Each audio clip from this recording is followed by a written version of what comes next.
بسم الله الرحمن الرحيم. الحمد لله رب العالمين، والصلاة والسلام على رسوله الأمين محمد وآله وصحبه أجمعين، أما بعد. leo ikiwa ni tarehe 4 mwezi wa Safar mwaka 1442, katika darsa al-usul al-thalatha الإمام المجدد محمد بن عبد الوهاب رحمه الله تعالى بشرح معالي الشيخ صالح الفوزان حفظه الله تعالى. tulimalizia katika vikao vilivyopita risala ya kwanza ambao ni kama utangulizi kabla ya kuingia katika al-usul al-thalatha. tukaingia katika risalatu الثانية ambayo yazungumzia 3 masail يجب على المسلم تعلمها والعمل بها, mambo matatu ambayo ni wajib kwa kila muislamu kujifunza na kuyatendea kazi. tukaanza utangulizi والشيخ رحمه الله قال: اعلم رحمك الله أنه يجب على كل مسلم ومسلمة تعلم 3 هذه المسائل والعمل بهن. نليو بإذن الله تعالى تتنزل مسألة يكوانزا. قال رحمه الله: الأولى أن الله خلقنا ورزقنا ولم يتركنا هملا. قال العلامة الفوزان حفظه الله تعالى: قوله الأولى أن الله خلقنا، مسألة ya kwanza ambayo ni wajib kuyatambua kwa Muislamu, أن الله خلقنا، kwa Allah subhanahu wa ta'ala hakika yeye ndiye aliyetuumba sisi. أي أوجدنا من العدم، فنحن من قبل أن يخلقنا لم نكن شيئا، فنحن من قبل أن يخلقنا لم نكن شيئا. بمعنى الله سبحانه وتعالى ametufanya tuwepo baada ya kuwa hatukuwepo. Kwa sisi kabla ya kuumbwa hatukuwa chochote, hatukuwepo. Bimaana kwa mfano sasa hivi haya mazungumzo ninayozungumza, tukirejea nyuma miaka 200 hakukuwepo hata mwanadamu mmoja katika hawa wanaoishi sasa katika huu ulimwengu, hata mmoja hakukuwepo. Kwa tulikuwa hatupo sisi, Allah subhanahu wa ta'ala akatuumba. Na kabla ya kuwepo mtu wa kwanza ambaye ni Adam alayhi salam, hakuwa mtu akitajwa. Kiumbe hiki hakikuwa ni chenye kutajwa katika hii ardhi, hakikuwepo. Kama qala ta'ala: هل أتى على الإنسان حين من الدهر لم يكن شيئا مذكورا. kimepita kipindi huyo mtu hakuwa ni kitu chenye kutajwa katika huu ulimwengu. وقال سبحانه: قال كذلك قال ربك هو علي هين وقد خلقتك من قبل ولم تك شيئا. ambiwa maneno haya Zakaria alayhi salatu wassalam alipobashiriwa Yahya kuwa atazaa kijana aitwa Yahya. Allah akamwambia qala kadhalika qala rabbuk huwa alayya hayyin. Malaika mbashiria Zakaria amwambia ndivyo hivyo alivyosema Mola wako mlezi Allah subhanahu wa ta'ala, huwa alayya hayyin, haya ni mepesi mno kwangu kukupa wewe mtoto katika utu uzima. Sababu Zakaria alikuwa mkewe ni tasa, hazai, na akaishi katika umri mrefu wa kupata mtoto. Akamuomba Allah subhanahu wa ta'ala, akaja malaika akambashiria kuwa atapata mtoto, bighulamin ismuhu Yahya. Allah subhanahu wa ta'ala akamtumiliza yule malaika kumpa bishara, na katika yale aliyomwambia ni kuwa Mola wako asema jambo hilo ni jepesi sana kwake. Kisha akamwambia waqad khalaqtuka min qablu wa lam taku shay'a, kadhalika, na hakika Allah amwambia nilikwisha kuumba wewe zamani, ulikuwa si chochote, ulikuwa si chochote. Kana al-insanu qabla an yukhlaqa laysa bishay, mtu kabla ya kuumbwa alikuwa si chochote. Walladhi awjadahu wa khalaqahu huwa Allahu azza wa jalla, na aliyemuumba akamfanya awepo katika hii ardhi ni Allah azza wa jalla. Qala ta'ala am khuliqu min ghairi shay'in am humul khaliqun, ama wameumbwa kutokana na hakuna kitu ama wao ndio wamejiumba.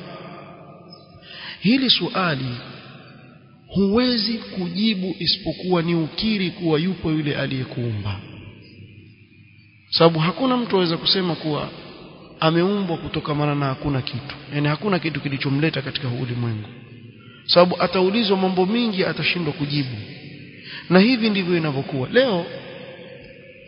Kuna hili dhehebu la mulhidin wanaojiita atheists, wa wao hawaamini uwepo wa muumba kama wanavyodai. Wallahi innahum lakadhaba, kama kuna watu waongo basi hawa ni waongo. Kwa nini imewapelekea baadhi ya binadamu kufikia hali kama hii? Sababu tumefikia katika asr, watu wameelekea katika dunia, wataka kufanya kila aina ya anasa na uchafu wanaoweza kufanya katika ulimwengu. Ikiwa ni uzinifu wameufanya wao, ikiwa ni uliwati mpaka wakafanya na vyama vya waliwati mahanifi, ikiwa ni kunywa pombe utawaambia nini, ikiwa chochote unachofikiria katika uchafu wao washafanya. Sababu nini? Wao wadhania kuwa kuna uchafu fulani akiufanya atapata utulivu wa moyo, satisfaction. Hii ndio waikimbilia. Sasa akivuta bangi aona bado haijamfikisha, kwa hivyo apanda juu kidogo, atumia bugizi, anza kupiga tembe za wenda wazimu, azila yeye mtu na akili zake. Akaona hii bado hii, wacha nitumie unga, sallallahu yahdina wa iyyahu. Akapanda daraja mpaka mwisho, hata katika ule unga aona akiuchanganya na bangi hautoshi, wacha nianze kujidunga sindano. Usiniulize mbona wayajua yote, mimi naishi majengo na waona wakiyafanya yote, kuanzia wakianza sigara, bangi, polepole apanda mpaka mwisho mtu atumia sindano awa daktari. Ghafla mtu wa maskani amegeuka daktari, na wao waitana hivyo dokta. Kuna wale wanaowadunga wenzao waitwa huyu dokta. Starehe tu, starehe za kujitesa. Sasa wakafika mahali sasa wataka kufanya kila aina ya starehe na uchafu, lakini kinachowazuia ni kitu kimoja, dini ya Allah. Wakijua kuna yule aliyewaumba na kuwa watakufa, wataondoka duniani na watafufuliwa na kuhesabiwa, hili jambo la waudhi roho zao sana, na wao utamka. Kwa sababu mwanadamu akikumbuka kuwa iko siku atafufuliwa mbele ya Allah na kuhesabiwa, ule uchafu wote anaofanya huwa wamsuta katika nafsi yake, kwa hivyo aishi na dhiki.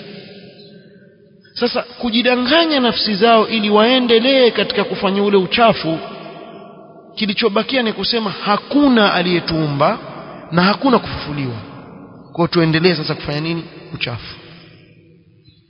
Lakini ndani ya nafsi zao wallahi ile dhiki walionayo ya ajabu sana, sababu Allah amemuumba mwanadamu moyo wake hauwezi kupata utulivu isipokuwa kwake yeye Allah subhanahu wa ta'ala, hawezi kupata utulivu.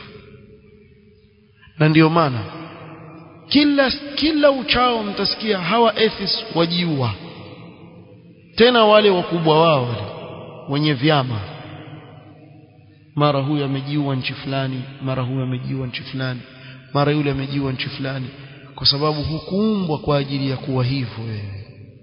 waman a'rada an dhikri fa inna lahu ma'ishatan dhanka, yule aishi maisha ya dhiki shekhi, dhanka, dhiki juu ya dhiki, nafsi yake yamsuta, sababu Allah kumuumba kwa ajili ya hali. Je, umeumbwa kutokamana na hakuna kitu ama mmejiumba wenyewe? Swali Allah wauliza nyinyi mnaosema kuwa hayupo muumba. Leo lau kama hiki kidude mmekishika mkononi, remote sio ya feni, wallahi hata wale watoto wadogo waweze kukubali kuwa hiki kimekuja chenyewe kikutengezwa na mtu. Kidude kidogo tu hiki, utaketi siku nzima na mtoto wa miaka 5, 6 umwambie hii haikutengenezwa na mtu, inkuja yenyewe, atakuangalia kisha ikifika magharibi atakwambia upuzi wako nenda kalale nao. Haiwezekani, haiwezekani kitu hichi. Sasa ikiwa kijidude kidogo hiki chashikwa kwenye mkono, hutaki kukubali kuwa kimekuja chenyewe mpaka hapa.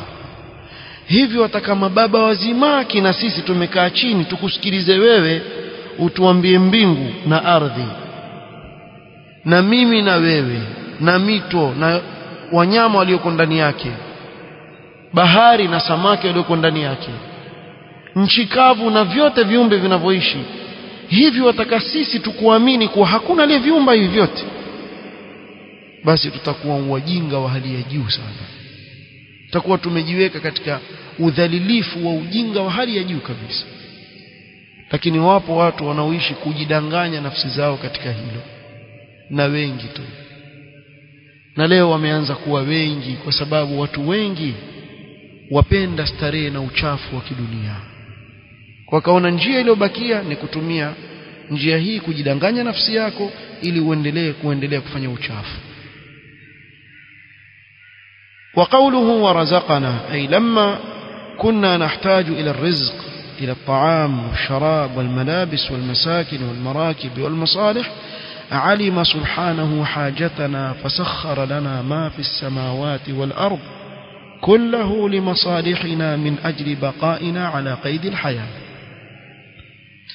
kwa kuwa sisi tunahitaji riziki, tunahitaji kula, kunwa, mavazi, sehemu ya kuishi, vipando na maslaha mengi ambayo tunahitajia, Allah akajua haja zetu, akatufanyia wepesi na kutudhalilishia vitu vyote hivi vilivyoko mbinguni na ardhini kwa ajili ya maslaha yetu, ili tubakie katika uhai hapa duniani. ومن أجل أن نستعين بذلك على ما خلقنا لأجله, na ili tupate kujisaidia na hivyo vitu Allah alivyotupa katika kutekeleza yale malengo ambayo kwa ajili yake Allah ametuumba. Usende mbio sana wewe mpaka ukajisahau katika ibada, ukajishughulisha na vitu ambavyo Allah amekuumbia wewe kutokamana na kile ambacho kwa ajili yake Allah amekuumba. wa huwa ibadatullah subhanahu wa ta'ala. Allah amekuumba kwa ajili ya kumwabudu yeye. Kuna watu washughulishwa na dunia mpaka wakasahau ibada. Kuna wengine mpaka swala za wapita kwa ajili ya dunia, wakati hii dunia ameumbiwa yeye kwa ajili ya kufanya ibada. Kwa jambo la kwanza kabisa katika maisha yako linalotakana liwe mbele ni ibada, haya mengine yote yafuata. Kwa usitangulize chochote katika dunia juu ya kumwabudu Allah subhanahu wa ta'ala. قوله ولم يتركنا هملا. الهمل هو الشيء المهمل المتروك الذي لا يعبأ به. همل ni kitu ambacho kimewachwa tu hivi hivi, hakuna mtu anayekishughulikia. فالله خلقنا ورزقنا لحكمة. الله ametuumba na kutupa riziki kwa hikma. ما خلقنا عبثا ولا سدى. Allah hakutuumba ni mchezo wala kuwa tutaachwa hivi hivi. قال تعالى أفحسبتم أنما خلقناكم عبثا وأنكم إلينا لا ترجعون. haya maneno wataambiwa watu wa motoni katika suratul mu'minun. Allah subhanahu wa ta'ala akizungumza katika adhabu ya watu wa motoni, qala kam labithtum fil ardi adada sinin qalu labithna yawman aw ba'da yawmin fas'al al-'addin قال إن لبثتم إلا قليلا لو أنكم كنتم تعلمون أفحسبتم أنما خلقناكم عبثا وأنكم إلينا لا ترجعون. mlikuwa mnadhania nyinyi kuwa tumewaumba ni mchezo na kuwa kwetu sisi hamtarejea? Ikiwa wafikiria hivyo, basi wajidanganya nafsi yako. Allah asema fata'ala Allahul malikul haq. Ametakasika Allah kutokamana na kuwaumba watu kwa ajili ya mchezo. Hakuna mchezo hapa. Watu wa kuumbwa kwa upuzi wameumbwa kwa malengo makubwa sana, na wengi katika watu hawafahamu yale malengo ambayo kwa ajili yake ameumbwa. Mtume sallallahu alaihi wasallam aeleza katika hadithi jambo la ajabu sana. asema bainama rajulun yasuqu baqaratan, bwana mmoja alikuwa amempanda ng'ombe juu yake, ampeleka kama mfano wa nini, wa punda na farasi. qalat albaqara, ile ng'ombe akamwambia yule bwana, lam ukhlaq lihadha, mimi sikuumbwa kwa ajili ya hili, sikuumbwa mimi kwa ajili ya kupandwa juu yangu, mimi nimeumbwa. Akamwambia kwa sababu ya kulima, kwa sababu akataja sababu. Wasahaba wakashangaa, qalu ya rasulullah baqara takallamat, hivi ng'ombe amezungumza? qala fa inni u'minu bidhalika wa Abu Bakr wa Umar. akawapa tazkia imani Abu Bakr, anasema mimi naamini hata bila ya kuuliza, na Abu Bakr na Umar waamini, hata msiulize hao waamini tayari. Na kila mmoja katika masahaba walikuwa waamini, lakini imani za hawa zilikuwa na nguvu bila ya kuuliza swali. Akaeleza tukio hili kuwa ng'ombe alizungumza, wal hadith sahih. Hapa katika hii hadithi kuna faida ya ajabu sana. Yule ng'ombe alijua malengo yake ya kuumbwa nini, kuwa mimi sikuumbwa kwa ajili ya kupandwa, mmeumbwa kwa ajili ya kadha wa kadha wa kadha. Sasa ikiwa ng'ombe alijua kwa nini ameumbwa, hivi kuna watu waishi hawajui kwa nini wameumbwa? Hajui mtu kuwa ameumbwa kwa sababu, si kwa sababu ya mchezo, kwa sababu ya malengo makubwa sana kuliko vile wewe unavyokaa ukafikiria. Wallahi, lau kama mtu angekaa chini akafikiria, kuna mambo mazito sana huko mbele yatungoja. Ikiwa watu wema katika masahaba na auliya Allah wengi katika vipenzi vya Allah walikuwa na hofu kubwa juu ya yale watakayoyakabili kesho, leo wamuona mtu kama sisi, hakuna amali yoyote ya maana kubwa anayoifanya, lakini hakuna mtu aliye na amani kama yeye, hauna ashafika. وقال تعالى أيحسب الإنسان أن يترك سدى, ati adhania mtu kuwa ataachwa bure tu hivi, asiamrishwe wala sikatazwe. alam yakun nutfatan min mani yumna, je huyu hakuwa tone la manii lililoshushwa huyu? Si alikuwa tone la manii huyu? Allah subhanahu wa ta'ala sema thumma kana alaqatan fa khalaqa fasawwa, kisha akawa kidonge cha damu. Allah subhanahu wa ta'ala akamuumba tena akamtengeneza vizuri kabisa, vilivyo kabisa. Baada ya yote haya wadhania umeumbwa tu upuzi tu hivi, uje ucheze hapa duniani kisha uondoke. Waqala ta'ala wama khalaqna as-samaa wal arda wama bainahuma batila, sikuumba mbingu na ardhi na vilivyomo baina yake kuwa ni batil, ni upuzi, ni mchezo. Dhalika dhannu alladhina kafaru, hizo ndio dhanna za wale waliokufuru, hawapati ibra hata habari. Yana pita, una mbingu, una ardhi, una jua, una mwezi, ye huenda tu, kisha akasema hakuna muumba. Kila siku yuona hivi vitu, aona ni kawaida tu. Allah asema mimi sikuumba upuzi hivi. Hiyo ndio dhanna waliokufuru. Fawailul lilladhina kafaru minan nar, ole wao waliokufuru kutokamana na moto. يقول الشيخ الفوزان الله إنما خلقنا وخلق لنا هذه الأرزاق والإمكانيات لحكمة عظيمة وغاية جليلة، وهي أن نعبده سبحانه وتعالى. Allah ametuumba sisi, akatuumbia riziki na ule uwezo aliotupa kwa hikma kubwa sana na malengo matukufu sana, nao ni kumwabudu Allah subhanahu wa ta'ala. Walam yakhluqna kalbahaim التي خلقت لمصالح العباد ثم تموت وتذهب، لأنها ليست مكلفة ولا مأمورة ولا منهية. الله kutuumba sisi kama mfano wa wanyama ambao wameumbwa kwa maslaha ya waja wa Allah, kisha watakufa ende zao, kwa sababu wanyama hawakukalifishwa kufanya ibada wala hawakuamrishwa wala kukatazwa.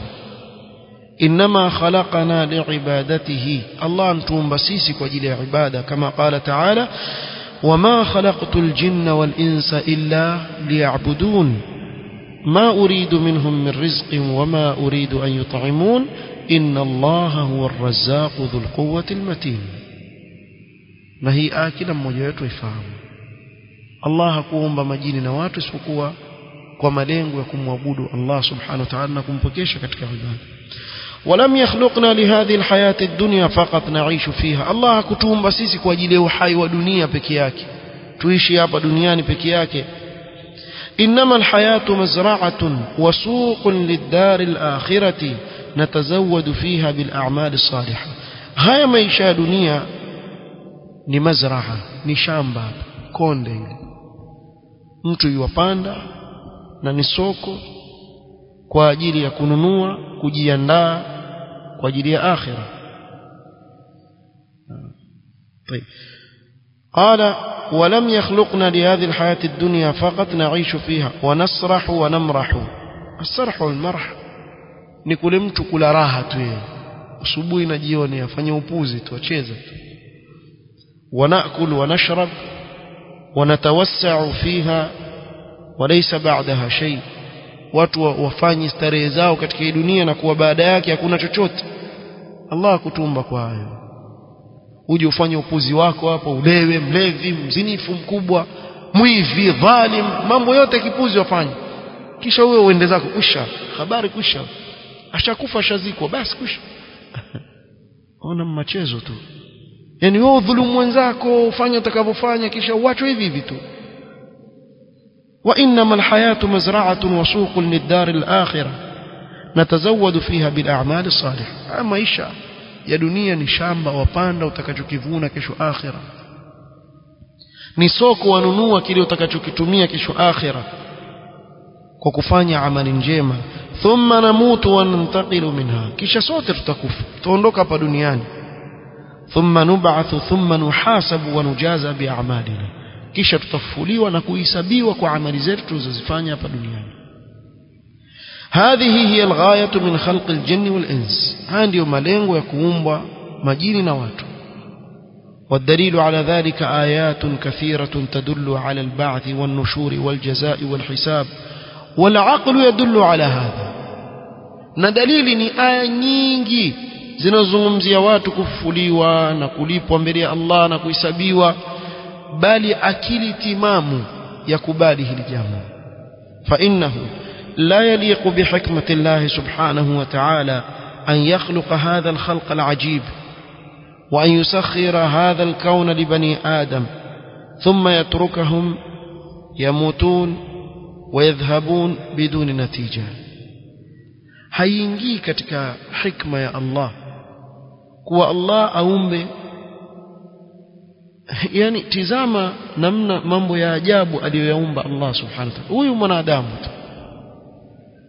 kisha amdhalilishie mwanadamu kila kilichoko mbinguni na ardhini, kisha awaache wakishakufa waende tu hivi, hakuna natija yote baada ya hapo. Hadha abath, huu ni mchezo. فلا بد أن تظهر نتائج هذه الأعمال في الدار الآخرة. لازم نتيجة يا عمل هذه يتونكان كيش آخرة لازم. ولهذا قد يكون من الناس من يفني عمره في عبادة الله وفي طاعته. chukulia mfano, yawezekana kupatikana katika watu mtu aliyemaliza umri wake katika kufanya ibada na kumtii Allah subhanahu wa ta'ala, وهو في فقر وفي حاجة, naye pengine ni fakiri maskini, ahitaji, ana maradhi, pengine ana kadha, mitihani mingi imempata. وقد يكون مظلوما مضغوطا عليه ومضيقا عليه ولا ينال شيئا من جزاء عمله في هذه الدنيا. naweza kuwa mtu ni madhulum, ametiwa dhiki katika hii dunia, wala asipate chochote katika jazaa ya amali yake aliyofanya njema hapa duniani. fanya amali njema asipate chochote. وعلى العكس يكون من الناس كافر ملحد شرير يسرح ويمرح في هذه الحياة ويتنعم ويعطى ما يشتهي. na upande wa pili waweza kumpata mtu kafiri mulhid, kinyume kabisa na yule mtu muovu, afanya starehe katika uhai wa dunia ambazo zimeharamishwa, aneemeka kwa kile anachokitamani. Allah subhanahu wa ta'ala amfungulia katika dunia, ويرتكب ما حرم الله ويظلم العباد ويعتدي عليهم, afanya maasiya, adhulumu watu, awafanyia watu wadui, ويأكل أموالهم, على mali za watu bure bure, ويقتل بغير حق أو بلا حق, ويتسلط ويتجبر, afanya ujabari katika ardhi, awaangamiza watu, kisha baada yake thumma yamutu ala halihi ma asabahu shay'un min al'uquba, kisha yuwafa katika hali yake kama hii, hakupatwa na chochote katika adhabu, aondoka tu duniani, alikuwa untouchable, haguswi. هل يليق بعدل الله سبحانه وتعالى وحكمته أن يترك هذا المطيع بدون جزاء وأن يترك هذا الكافر بدون مجازاة؟ hivi yaingia katika hikma ya Allah na uadilifu kuwa amwache yule mtiifu kwake yeye bila ya malipo, kisha amwache huyu kafiri bila ya malipo? hadha la yaliqu bi'adlihi subhanahu wa ta'ala, hili jambo halilingani na uadilifu wake Allah subhanahu wa ta'ala. walidhalika ja'ala daran ukhra yujaza fiha almuhsin biihsanihi walmusii biisaatihi fatadhharu fiha thamaratu al'amal. kini Allah ameweka nyumba nyingine ambao mwema atalipwa kwa wema wake na muovu atalipwa kwa uovu wake, na hapo ndio itaonekana matunda ya amali walizozifanya watu hapa duniani. فالدنيا دار عمل وأما الآخرة فهي دار جزاء. دنيا ni nyumba ya amal, akhira ni nyumba ya malipo, imma janna wa imma nar, imma ni peponi, sallallahu ja'alna min ahli aljanna, imma ni moto, wal iyadhu billah. ولم يتركنا هملا كما يظن الملاحدة والدهريون, na wala hakutuacha hivi hivi tu, tumewachwa tu kama wanavyodhania mulhidin na dahriyun, wale ambao leo wajiita nani, atheists. Tena afadhali wale dahriyun wa zamani, wale wa zamani walikuwa wakataa kuwa watu watafufuliwa, si kuwa ati hawamwamini Allah subhanahu wa ta'ala, wakataa kuwa kuna watu watafufuliwa. hawa leo wanavodai wao kuwa hawaamini haswa uwepo wa Allah subhanahu wa ta'ala. Na hii sijui kwa nini watu washindana katika hili, sababu hili liko wazi sana. Hakuna mwanadamu ameumbwa isipokuwa ndani ya nafsi yake Allah subhanahu wa ta'ala amejalia katika maumbile yake ajua kuna yule aliyemuumba. قال تعالى وقالوا ما هي إلا حياتنا الدنيا.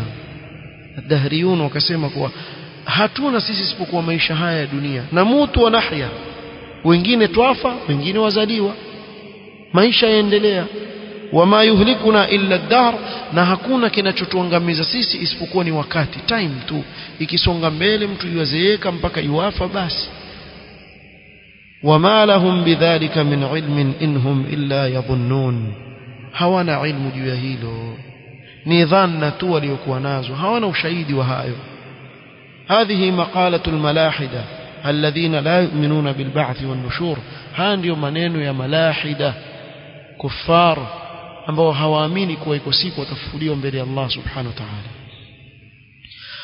قال وقد أنكر الله عز وجل عليهم فقال, الله سبحانه وتعالى amewakemea watu hawa kawaambia, أفنجعل المسلمين كالمجرمين, hivi tuwafanye waislamu kama waovu, watu wema tuwafanye kama waovu. ما لكم, mna nini nyinyi? Kaifa tahkumun, mahukumu vipi, kwa hukumu gani? وقال تعالى أم حسب الذين اجترحوا السيئات, je wanadhania wanaotenda maovu, أن نجعلهم كالذين آمنوا وعملوا الصالحات سواء محياهم ومماتهم, yani kuwa tutawafanya kama walioamini na wakatenda mema kuwa ni sawa uhai wao na kufa kwao. Saa ma yahkumun, ni hukumu mbaya wanayohukumu, haiwezekani. وقال تعالى أم نجعل الذين آمنوا وعملوا الصالحات كالمفسدين في الأرض, ama tujalie walioamini na kufanya mema kama waliofanya ufisadi na uharibifu katika ardhi. أم نجعل المتقين كالفجار, ama tuwahukumu wenye kumcha Allah sawa na watu waovu wanaomuasi Allah subhanahu wa ta'ala. Fahadha la yumkinu wala yakunu abada, hili jambo haliwezekani na halitakuwa abadan, hili jambo haliwi. Wallahu almusta'an. Kabla ya kumalizia, kuna kitu napendelea nitoe tambii, na hili la rejelea kila mwaka. Nasijui watu wangapi washanitumia message, na hii si mara ya kwanza, na ni tahadhari tu kwa Muislamu, sio kila kitu unachopokea wewe utumie wenzako, na huna udhuru mbele ya Allah. Usiseme mimi ninaletewa, sent as received. Hiyo si hujja mbele ya Allah subhanahu wa ta'ala. Ukiletewa ujumbe uangalie makini, ikiwa hujui ule ujumbe dalili yake wala mwelekeo wake, muulize yule aliyekutumia, umeyatoa wapi haya, kwenye kitabu gani, kwenye aya gani, hadithi gani inayosema hivyo. La sivyo utaingia katika waongo, tena waongo katika dini ya Allah, watu waovu sana. Sisi tumeingiliwa na mwezi wa Safar. Kuna baadhi ya watu wana itikadi mbovu za kijahilia. Haya yalikuwepo tangu wakati wa kina Abu Jahal na Abu Lahab, ndio itikadi za kina Abu Jahal. Lakini ashabu al-khurafat wakaweka itikadi hii wakaibakisha. Maana nyingi katika itikadati hizi za khurafat utapata kuwa wamezitoa kwa watu wa jahiliya, kufar wa hakadha. Huu ni mwezi wa Safar. Message yasema hivyo, huu ni mwezi wa Safar. Ngoja nikwambie siri iliyopo katika mwezi huu. Kuna siri gani katika mwezi huu ambayo Allah amekujulisha wewe, wengine hawaijui? Asema ni mwezi wa mitihani mingi na shida. Hii ingia katika nini? At-tatayyur wat-tashaum. Na Mtume sallallahu alayhi wasallam at-tiyaratu shirkun, kwa hii ni shirki, watu waieneza. huu ni ushirikina huu waenezwa kuwa kuna miezi iko kadha miezi iko kadha bila ya dalili la katika Qur'an wala sunna ni itikadi tu watu walizonazo na watu wanatashaum na kufanya tatayur na mambo aina mbalimbali wengine kwa ndege wengine kwa masiku fulani wengine kwa tarehe fulani na wengine kwa miezi fulani kama mwezi wa Safar na Mtume sallallahu alayhi wasallam wala Safar akakataza hili jambo na hii hadithi iko thabita an Nabii sallallahu tena asema ndio mwezi Nabii Ayub aliugua mpaka mwili wake ukajaa wadudu mpaka wake zake wakamtoroka na kenda zao kwao sijui wameyatoa wapi kwa Ayub alayhi salam alianza kuwa mgonjwa aliugua Kiswahili cha jamaa zetu wasema aligonjeka si Kiswahili kutoka wapi aligonjeka sio hakuna Kiswahili hicho aliugua kuanzia mwezi wa Safar sema hivyo si kweli haya mmeyatoa wapi kwa hivyo huu mwezi sasa tuongojeni balaa jamaa hivi yani kama kuambiana hivyo kwa hivyo mwezi huu ngojea na sasa mtu akiona amefanya biashara fulani dili ya kuingia na Safari hiyo sio anaumwa kitu Safari hiyo kwa hiyo ikawa kila kinachompata ambacho champata miezi yote mingine lakini akawa anatashaum na tatayur na huu mwezi tena bado uongo wake waendelea huyu mtu asema ni mwezi baba yetu Adam alifukuzwa peponi pia hasi ametoa wapi mwezi ambao Adam amfukuzwa peponi wallahi pia ni mwezi Nabii Zakaria alichinjwa mpaka akafa Nabii Yunus naye akamezwa na samaki mwezi huu sawa sawa na wajukuu wa Mtume Muhammad wasema sawa sawa na Mtume sallallahu alaihi wasallam wajukuu Hassan na Hussein waliugua mpaka Mtume akamuuliza Jibril hawa wajukuu zangu watapona kweli Jibril akamwambia mpaka huu mwezi utakapokwisha kwa ukiwa mgonjwa wewe usitafute dawa la nini utakuwa mgonjwa wewe mpaka uishe huu mwezi khuzabalati hizi jamani alafu watu watumiana endelea kutumiana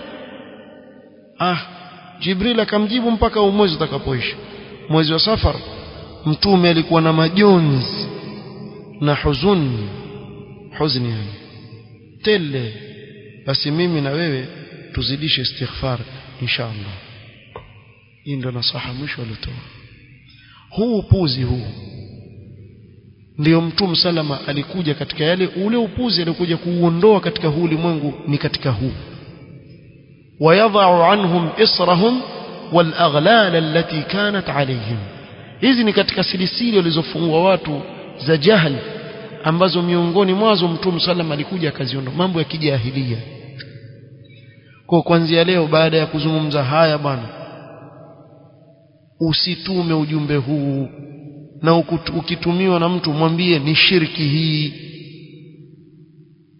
kwa hakuna kitu kama hicho Safar ni mwezi kama miezi yote mingine Allah hujalia katika mwezi wote khairi yake na shari yake ni qadari ya Allah subhanahu wa ta'ala wala sio kwa sababu ya mwezi fulani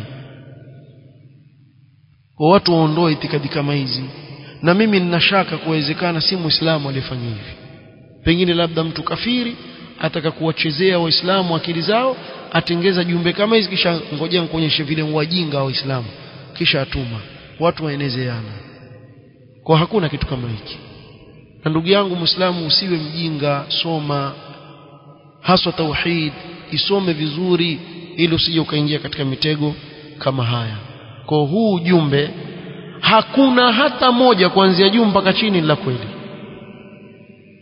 sio Adam alifukuzwa peponi Ayub alianza maradhi kuugua mwezi huu Yunus alitupwa kwenye tumbo la samaki Mtume sallam wajukuu wake walikuwa yote haya ni uongo mtupu ni uongo mtupu na alhamdulillah leo ahli sunna wako chonjo kuwatoa waislamu taka na mambo kama haya jazahumullah. Pamoja na kuwa mtawaponda kila kitu wapinga, lakini ndio wanaowafaa na kuwafungua macho na masikio kuwa msidanganywe.